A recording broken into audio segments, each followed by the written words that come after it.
पण साहेबांनी खाल्लेले आहेत पोहे.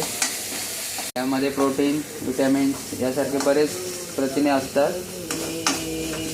आणि पाहत आहेत देवाची पण एवढी वेळ वाट पाहत नाही, पण पोह्याची वाट पाहत आहे.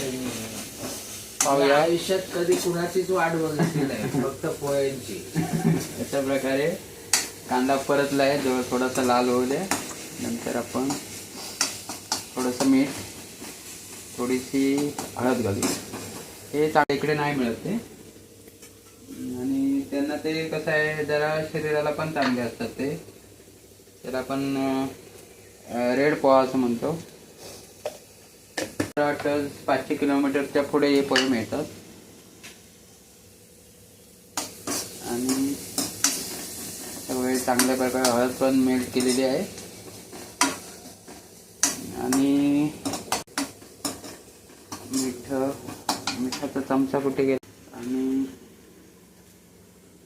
थोडा वेळ फक्त हे करायचं, परतायचे पोहे. आणि मग आमच्याकडे पक्षी पण येत आहेत बघा किचनकडे. छान छान पक्षी बघायला मिळतील तुम्हाला या व्हिडिओमधनं.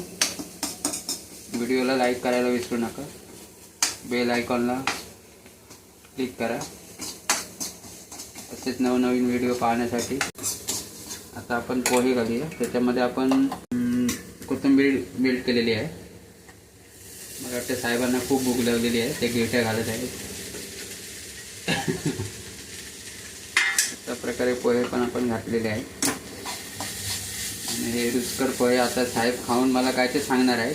त्यांनी समजा मला लाईक केलं तर तुम्ही लाईक करा, नाही तर डिसलाईक करा. मला अजिबात वाईट वाटणार नाही, कारण जो माणूस खाणार तोच सांगणार चांगले आहेत की वाईट आहे. त्यामुळे त्यांनी समजा लाईक केलं तरच तुम्ही मला लाईक करा, नाही तर माझी कुठलीही अपेक्षा नाही. अशा प्रकारे छान पोहे तयार झालेले आहेत. वास तर चांगला येत आहे. चला मग पुढच्या वेळी भेटूया. Bye bye. Double bye bye. Bye bye.